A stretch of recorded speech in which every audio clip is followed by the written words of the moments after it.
Hello dear student, welcome to my YouTube channel. तो आज हम लोग देखने वाला है जेक बोर्ड क्लास 10 का हम लोग हिंदी विषय का वायरल क्वेश्चन पेपर। जी हाँ दोस्तों, अगर आप 2025 में आपकी 10वीं की फाइनल परीक्षा है तो ये वीडियो आपके लिए बहुत इंपॉर्टेंट होने वाला है, क्योंकि इस वीडियो में हम लोग देखने वाले हैं हिंदी ए विषय का हम लोग जो है सब्जेक्टिव के कुछ प्रश्नों को देखने वाले हैं जो ज़्यादा से ज़्यादा संभव है कि आपके एग्जाम में पूछा जा सकता है।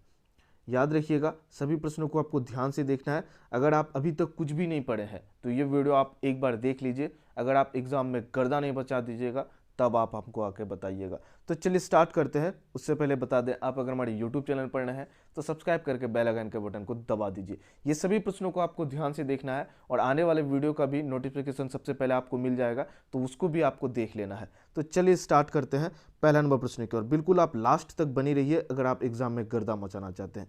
तो सबसे पहले प्रश्न जो है आपको अति लघु प्रश्न पूछा जाएगा, वेरी शॉर्ट प्रश्न पूछा जाएगा। चलिए हम लोग देखते हैं, पहला नंबर प्रश्न की ओर बढ़ते हैं। कड़ा है, गोपियों ने उद्धव की प्रेम की तुलना किनसे की है? तो इसका उत्तर लिखना है। हम जैसे बता रहे हैं बिल्कुल उसी तरह नहीं लिखना है, आपको आप समझ जाना है और अपनी भाषा में लिखना है। चलिए हम जिस प्रकार से लिखे आपको हम एक्सप्लेन कर देते हैं, आप इसको समझ के लिखिए और अपनी भाषा में लिखिएगा ताकि आपको ज़्यादा से ज़्यादा नंबर मिले। देखिए, उद्धव के व्यवहार की तुलना जो है कमल के पत्ते और तेल की मटकी से की गई है। कमल का पत्ता पानी में डूबा रहता है, फिर भी उस पर पानी की एक बूंद भी नहीं टिकती है, और जैसे तेल की मटकी को जल में डुबोने से पर उस पर एक भी बूंद भी पानी नहीं ठहरती है, उसी तरह से है जो है उद्धव के प्रेम की तुलना की है। गोपियों ने किस प्रकार से उद्धव की प्रेम की तुलना की है? तो याद रखिएगा, गोपियों ने उद्धव की प्रेम की जो तुलना की है वो कमल के पत्ते और तेल की मटकी की जैसा। जैसे आप कमल के पत्ते पर भी अगर पानी देंगे तो एक भी बूंद आपका पानी नहीं रहेगा और ना ही तेल की मटकी में रहेगा, उसी से तुलना किया है गोपियों ने उद्धव के प्रेम को। चलिए आगे बढ़ते हैं। देखिए, प्रश्न आपको दूसरा तरह से भी कैसे पूछ सकता है, देख लीजिए। उद्धव के व्यवहार की तुलना किससे की है? किसी तरह से भी आपसे प्रश्न पूछा जा सकता है, लेकिन आप याद करके रहिएगा, समझ के रहिएगा, तभी है ना लिखिएगा जी, तभी है ना आप गर्दा मचाइएगा। ऐसे खाली आप लोग स्टेटस लगा देते हैं। चलिए आगे बढ़ते हैं हम लोग, प्रश्न की ओर बढ़ते हैं। कहा, बिस्मिल्लाह खां को मंगल ध्वनि का नायक क्यों कहा जाता है?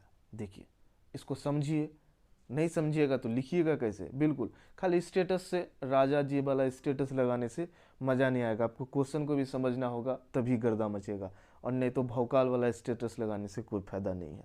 तो देखिए समझते हैं हम लोग प्रश्न को। कहा, बिस्मिल्लाह खां को शहनाई की मंगल ध्वनि का नायक इसलिए कहा गया है। देखिए बढ़ा करके लिखिए थोड़ा, कॉपी चेक करने वाला को भी लगे हाँ लिखे हैं आप कुछ। क्योंकि शहनाई की ध्वनि मंगलदाय मानी जाती है, मतलब अच्छा माना जाता है। उसका जो ध्वनि होता है, आवाज़ जो होता है, उसको अच्छा माना जाता है। इसका वंदना जो है मांगलिक अवसरों में किया जाता है। देखिए शहनाई का जो है, देखिएगा शादी में, शादी एक मांगलिक कार्य है, उसमें हम लोग शहनाई को लेके आते हैं, बजाते हैं, उसका आवाज़ जो है शुभ माना जाता है। तो ये जो इसी कारण से, और बिस्मिल्लाह खां शहनाई बजाते थे, इसी कारण बिस्मिल्लाह खां को मांगलिक ध्वनि का नायक कहा जाता है, हीरो कहा जाता है। आगे के प्रश्नों को बढ़ते हैं। कड़ा है, पठित पाठ के आधार पर बाल गोविंद भगत के मधुर गायन की विशेषता लिखिए। तो इसका उत्तर किस तरह से लिखना है आप लोग बिल्कुल ध्यान से देखिए, तभी ना राजा जी वाला स्टेटस लगाइएगा। देखिए प्रश्न में है, इसका उत्तर किस तरह से लिखना है। चलिए आगे बढ़ते हैं हम लोग उत्तर में। बाल गोविंद भगत के गीतों में एक विशेष प्रकार की आकर्षण थी। जिस तरह से अरिजीत सिंह, पवन सिंह नहीं, पवन सिंह का तो गाना में बेस होता है और अरिजीत सिंह का गाना में एक लय होता है। तो सबसे पहले क्या बात है कि बाल गोविंद भगत के गीतों में एक विशेष प्रकार की आकर्षण थी, उसके और हम लोग आकर्षित होते थे। और पवन सिंह का गाना में तो नाचबे कीजिएगा, उसमें आकर्षण का कोई सवाल ही नहीं बनता है। तो देखिए आगे क्या है, खेतों में जब वे गाना गाते थे तो स्त्रियों के होठ बिना गुनगुनाए नहीं रह पाते थे। अभी भी जब आप दुख में चले जाते हैं, अरिजीत सिंह का गाना लगाते हैं और आप एकदम से गुनगुनाने लगते हैं, और पवन सिंह का लगाइएगा गाना तो आप तो नाचबे ना कीजिएगा, उसमें गुनगुनाइएगा क्या क्या। चलिए कड़ा, गर्मियों की शाम में उनके गीतों का वातावरण में शीतलता भर देती थी। गर्मियों में जब ये गाना बजता था ना तो उसका ये वातावरण को क्या करता था, शीतलता, मतलब ठंडा कर देता था, महसूस नहीं होता था कि गर्म है। और पवन सिंह का गाना बजाइएगा तो एकदम पूरा नाचबे कीजिएगा, गर्म में गर्म लगने लगेगा नाचते नाचते। चलिए आगे के प्रश्नों को देखते हैं। सभी प्रश्नों को ध्यान से देखिए और याद करते चलिए, बिल्कुल गर्दा मचाने के लिए। देखिए प्रश्न है, कैप्टन मूर्ति का चश्मा बार बार क्यों बदल देते थे? तो इसका उत्तर लिखना है, कैप्टन नेताजी के मूर्ति पर चश्मा लगाने का कारण उनके सच्चे देशभक्ति और शहीदों के प्रति आदर भाव को प्रकट करने के लिए था। वे अक्सर चश्माहीन मूर्ति को देखकर दुखी होते थे, इसलिए उन्हें चश्मा बदल दिया। तो इस तरह से इसका उत्तर लिखना है। चलिए आगे के प्रश्नों को हम लोग देखते हैं। सभी प्रश्नों को देखिए और भी आपको हम सब्जेक्टिव करवाएंगे, बिल्कुल घबराइए नहीं, अच्छा नंबर आएगा आपका। और आपको हम जो लास्ट में ट्रिक बताने वाले हैं उसको आप बिल्कुल याद रखिएगा। उस ट्रिक को अगर भूल गए तो एग्ज़ाम में आपको लिखने में फिर परेशानी होगी, तो बिल्कुल आप उस ट्रिक को ध्यान से याद रखिएगा। देखिए आगे बढ़ते हम लोग प्रश्न की ओर। कड़ा, संगीतकार के माध्यम से कवि ने किस प्रकार के व्यक्तियों की और संकेत किया है? तो इसका उत्तर लिखना है, संगीतकार के माध्यम से कवि उस वर्ग की ओर संकेत करना चाहते हैं जिसके सहयोग के बिना व्यक्ति ऊंचाई के शिखर को प्राप्त नहीं कर सकते हैं। संगीतकार किसकी ओर, संगीत के माध्यम से कभी उस वर्ग की ओर संकेत कर रहे हैं जिसके सहयोग के बिना कोई भी व्यक्ति ऊंचा शिखर की ओर प्राप्त नहीं हो सकता है। चलिए आगे प्रश्न की ओर बढ़ते हैं। कड़ा है, बच्चे की द्वंद्वित मुस्कान का कवि के मन पर क्या प्रभाव पड़ता है? तो देखिए जब बच्चे मुस्कुराते हैं तो सबका मन खिल उठता है। बच्चे की द्वंद्वित मुस्कान का कवि के मन पर सकारात्मक प्रभाव पड़ता है, मतलब पॉजिटिव उसके ऊपर इफेक्ट पड़ता है। इससे जीवन के प्रति नई आस जगने लगती है, उससे जीवन के प्रति नई आस आने लगती है, उसे जीवन की संजीवनी बूटी मिल जाती है। जिस तरह से लक्ष्मण को संजीवनी बूटी मिला था, हनुमान जी लाने गए थे, तो उसी तरह से कोई बच्चा अगर मुस्कुराता है तो उससे क्या होता है, मन में खुशी आता है और जीने की जो है और भी जी चाहता है, जीवास से भर जाते हैं, जीने का और भी जी चाहता है, खुशी मिलता है, आनंद होता है। चलिए तो ये था आपका शॉर्ट प्रश्न था, अति लघु प्रश्न था। अब इसके बाद हम लोग वो वेरी शॉर्ट प्रश्न था। अब हम लोग जो घुसने वाले वो शॉर्ट प्रश्न की ओर, अब लघु उत्तरीय प्रश्न की ओर हम लोग घुसने वाले हैं। देखिए लघु उत्तरीय प्रश्न में क्या करा है, गंगटोक को मेहनत कश बादशाहों का शहर क्यों कहा गया है? तो इसका उत्तर किस तरह से लिखना है, ये थोड़ा बड़ा करके लिखना है क्योंकि ये शॉर्ट प्रश्न है। आपको वेरी शॉर्ट में 2 ही नंबर मिलेगा, शॉर्ट में आपको 3 नंबर मिलेगा। चलिए आगे बढ़ते हैं इसमें प्रश्न की ओर। इसका आंसर हम लोग देखते हैं। गंगटोक के लोग की मेहनत ही थी कि गंगटोक आज भी अपने पुराने स्वरूप को कायम रखे हुए हैं। उन लोग का मेहनत बहुत है, तब ना आज भी जो गंगटोक का जो पुराना जो सभ्यता और ये सब है उसको वो संजो कर रखा है, समेट के रखा है। उनका अथक प्रयास उनकी प्राकृतिक धरोहर को संजोए हुए है।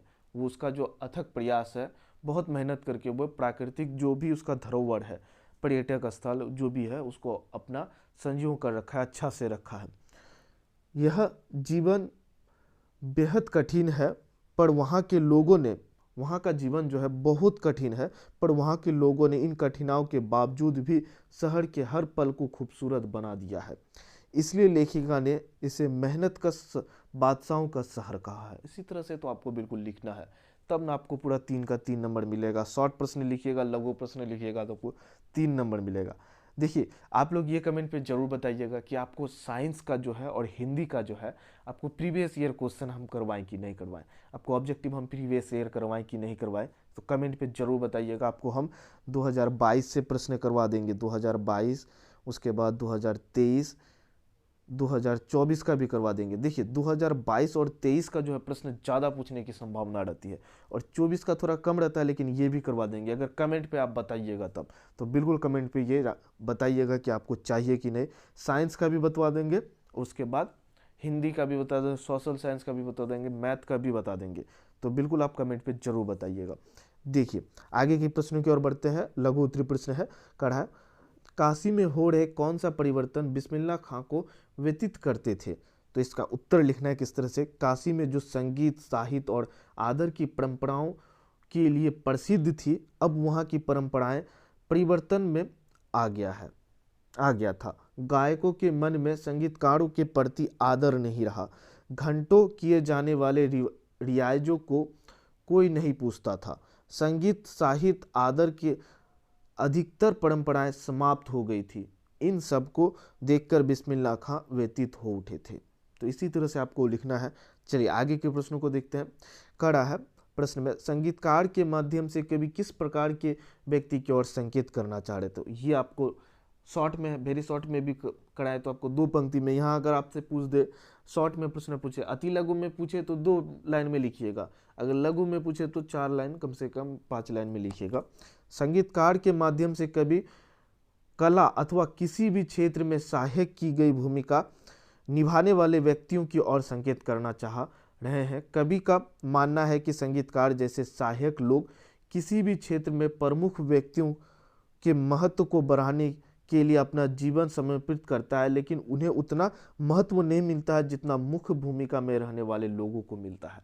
तो इसी तरह से आपको लिखना है। शॉर्ट में पूछे तो इस तरह से, वेरी शॉर्ट में पूछे, अति लघु में पूछे तो 2 लाइन में लिखना है। तो देखिए आपको हमारी तरह से बता रहे हैं, जरूरी नहीं कि यही प्रश्न आपसे पूछ दे, लेकिन ये प्रश्न जो है पूछे जाने की ज़्यादा संभावना है। ये मॉडल प्रश्न में 2-3 बार रिपीट किया गया है। 23 में भी प्रश्न, एक प्रश्न है जो कि 1-2 प्रश्न ऐसा है जो 23 में पूछा गया है। तो बिल्कुल आप याद रखिएगा कि 23 वाला प्रश्न है, 22 वाला तो नहीं, 23 वाला प्रश्न जो है आपको 25 में देखने को मिलेगा। 24 वाला प्रश्न नहीं, लेकिन 23 वाला प्रश्न आपको देखने को मिलेगा। देखिए आगे बढ़ते हैं प्रश्न की ओर। कड़ा है, इस आत्मकथा में लेखिका के पिता ने रसोई को भटियार खाना कहकर क्यों संबोधित किया है। तो इसका उत्तर लिखना। लेखिका के पिता का मानना था कि वे रसोई में काम करने के कारण लड़कियों की क्षमता और प्रतिभा को नष्ट हो जाती है, वे पकाने खाने तक ही सीमित होकर रह जाती है और अपने प्रतिभा को निखार नहीं पाती है। प्रतिभा को भट्टी में झोंकने वाली जगह होने के कारण ही उन्हें रसोई को भटियार खाना कहकर संबोधित किया है। तो इसी तरह से आपको उत्तर लिखना है। चलिए आगे के प्रश्नों को भी देख लेते हैं। कड़ा है, बच्चे माता पिता के प्रति अपने प्रेम को कैसे अभिव्यक्त करते हैं। तो बच्चे माता पिता के प्रति अपने प्रेम को उनके छोटे मोटे कामों में सहयोग कर, उनकी सेवा कर, उनका कहना, उनका सम्मान कर अभिव्यक्त करते हैं। बच्चे माता पिता की इच्छाओं को पूरा करके उनकी भावनाओं का ख्याल रखकर अपना प्रेम व अभिव्यक्त करते हैं। तो इसी तरह से आपको उत्तर लिखना है। उसके बाद आगे देख लेते हैं प्रश्न। कड़ा है, प्राकृतिक ने जल संचय की व्यवस्था किस प्रकार की है। तो प्राकृतिक ने ऊंचे पर्वत शिखरों पर हिम के रूप में जल संचय की व्यवस्था कर दी है। सर्दियों के दिनों में जल बर्फ के रूप में जमा हो जाता है, जिससे जल संचय होता है। गर्मियों में जब चारों ओर तिरहाई मचती है, तब वही जमा हुआ बर्फ पिघलकर नदियों के द्वारा हमारी प्यास बुझाती है। तो प्राकृतिक ने किस प्रकार से जल को संचय कर रखा है। और उसके बाद प्राकृतिक को अब किसी तरह से आप बदनाम नहीं कर सकते, बहुत ही अच्छा सिस्टम बना के रखा है। इको सिस्टम जो है प्राकृतिक का बहुत अच्छा है। देखिए आगे बढ़ते हम लोग लॉन्ग प्रश्न की ओर। आपको हम 2 प्रश्न करवा रहे हैं और आपको हम बता देंगे कौन कौन सा प्रश्न आप करके जाइएगा जो कि एग्जाम में 100% पूछेगा।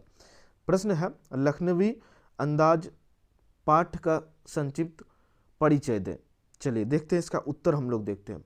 आपको इसमें लॉन्ग प्रश्न है तो ज़्यादा बड़ा आंसर लिखना है, तभी तो आपको मिलेगा 5 नंबर मिलेगा, ऐसे तो नहीं है ना मिलेगा, आपको बड़ा लिखना होगा।